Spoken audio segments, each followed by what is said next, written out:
This November, I want to fill a gratitude jar with all kinds of wonderful thoughts, and I'm using Artspira to get started. Now, in case you didn't know, you can search on Artspira for any kind of file that you are looking for. And if you don't get a good result, try a different word, try a different keyword, and it'll pull up anything that has that word attached to it. So Thanksgiving or turkey, I'm looking at a couple different things. And as I look through here, it's also going to show me all of the tutorials.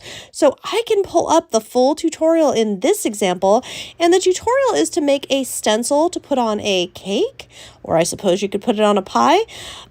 But I'm envisioning something very different here. And I'm thinking about making this stencil for paper, for my jar.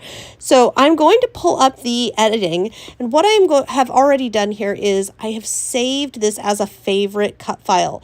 Now doing that will pull it up here when I click favorites. It makes it a lot faster and easier to find the file that you're looking for to edit. And yes, Artspira now has some editing features. My personal favorite is that you can just use your fingers and pinch to size up or down right there on your tablet or mobile device.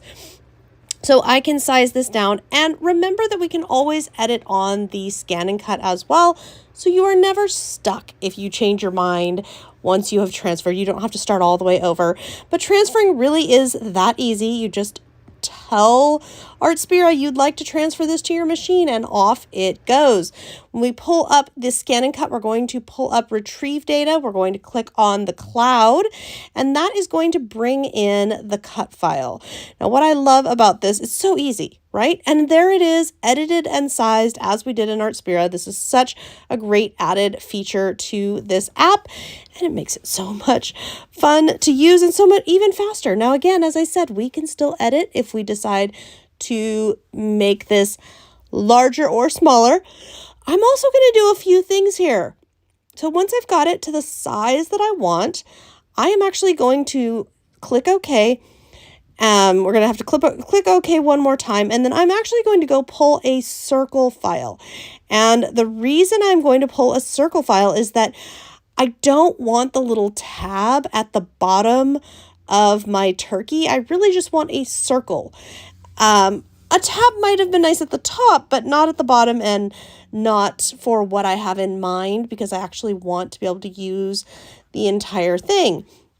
So I've got my circle here, and if I like the size, that's great. If I don't, I can continue to edit, just depending on what I see and how big I want this.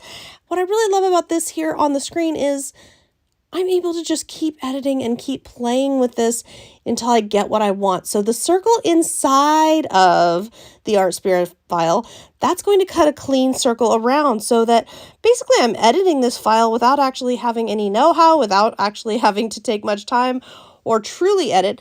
I'm able to just say, you know what, cut another circle inside the circle, and the ScanNCut will cut both, and I will get exactly what I want here to use directly or as a stencil, depending on what I would like to do. Now I'm using the up and down tabs so that I can precisely locate how I want it to be. Then once I have the sizing, I'm going to add a second one of that plain round circle, because I'm going to want to cut an additional circle. And once I am happy with everything, I'm going to go all the way through to cut. And we are going to go ahead and hit cut, let the machine do the rest. Now I've got my turkey here. Now this is the large one. So I cut out a large one just to show you what that would look like. Now you can see when I go to peel this away, the stenciled turkey there, he's going to stay on the mat. It's going to stay stuck to the mat, and what's going to pull off is my circle with the stencil. Is that not so cute? And just a side note, that little turkey there with all the little pieces, you can absolutely use that. You can take all those pieces and glue them together on something else and use it, so no part has to be wasted. And the same goes for my circle with the ring. I can turn that into an ornament. I can do all kinds of other things with that.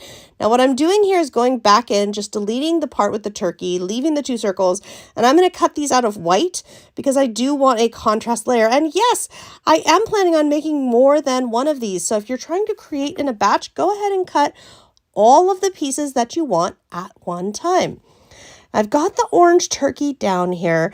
I'm putting it onto the white paper because one of the things I want to try out with this, you know what? Creativity is a beautiful thing and a lot of fun to play with. I'm taping it down onto the white circle so that I can then use some ink and a foam blending tool and blend different colors of dye ink. You could use lots of different materials.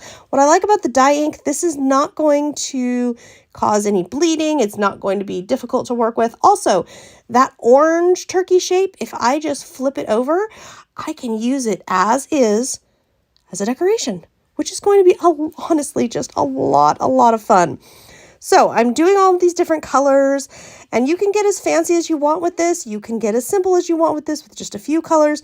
When you're done, you're going to peel off the tape. This is just a washi tape. Masking tape often works as well. And look how cute that is, our stenciled turkey.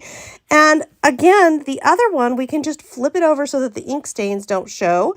And we've got a fresh, clean turkey that we can then layer with the white, with the orange, papers, whatever you would like if you don't want it to be see-through. If you want it see-through, maybe some vellum or something to have kind of almost a stained glass look. Now to finish this off, I have got a jar. I'm tying some ribbons around in a knot. Once I get those ribbons tied off, I'm going to punch a little hole in my turkey and tie it on.